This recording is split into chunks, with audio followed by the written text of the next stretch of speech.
माँ और बेटे की कहानी। करीब रात के 1:30 बजे एक माँ अपने बेटे को फ़ोन करती है तो उसका बेटा फ़ोन उठाता है। तभी उसकी माँ अपने बेटे से बड़ी ही प्यार से बोलती है कि जन्मदिन मुबारक हो लल्ला। बेटा गुस्सा हो जाता है और अपनी माँ पर बहुत चिल्लाता है कि माँ तुम पागल हो क्या, तुमने इतनी रात को फ़ोन क्यों किया है, तुम सुबह भी तो फ़ोन कर सकती थी, खामखा तुमने मेरी नींद खराब कर दी।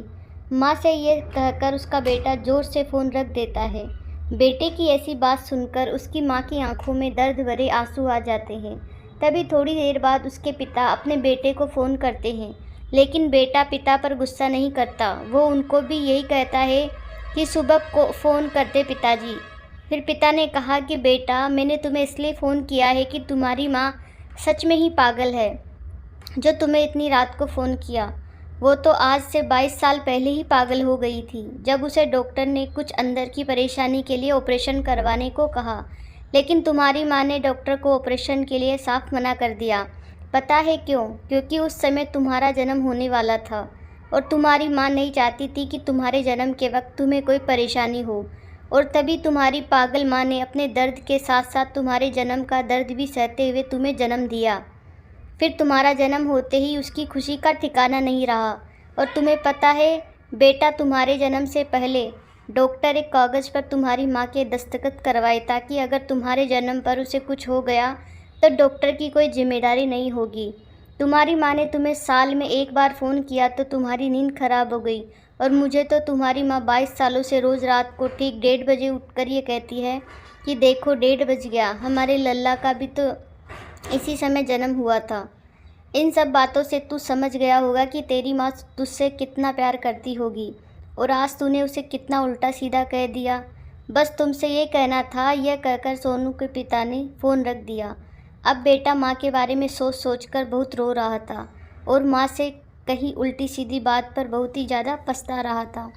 तभी वो सुबह सुबह ही अपने माता पिता के पास शहर से गांव निकल गया और जब वो अपने घर के अंदर पहुंचा तो उसने क्या देखा। उसकी माँ अकेली ही अपने कमरे में बैठी बेटे की फ़ोटो देखकर आंखों में आंसू लिए बहुत रो रही थी। तो वो भी अपनी माँ के पास बैठ गया और बोला कि माँ, क्या ये फ़ोटो तुम्हारे लल्ला से अच्छी है क्या, जो तुम इसे इतना प्यार कर रही हो। तो जब उसकी माँ ने उसको देखा तो वह बहुत खुश हो गई और जल्दी से अपने आंसू पोंछकर अपने बेटे को अपने सीने से लगा दिया। फिर उसकी माँ जल्दी से अपने बेटे से पूछती है कि बेटा, तुझे भूख लगी होगी, मैं तेरे लिए कुछ लेकर आती हूँ। तब वो अपनी माँ को रोकते हुए कहा कि नहीं माँ, मुझे भूख नहीं लगी। तो माँ ने कहा कि नहीं बेटा, तू इतना लंबा सफ़र करके आया है, तुझे तो खाना ही होगा।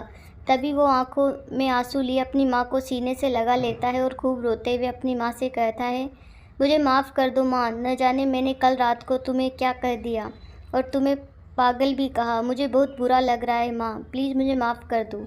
मैं बहुत बुरा हूँ, आज अपनी माँ को कितना नाराज़ कर दिया। तुम कितना ख्याल रखती हो मेरा, पल में ही मेरी हर परेशानी समझ जाती हो। तुमसे बड़ा तो मेरे लिए भगवान भी नहीं माँ। तभी उसकी माँ ने कहा, नहीं लल्ला, तुझे माफ़ी मांगने की कोई भी ज़रूरत नहीं।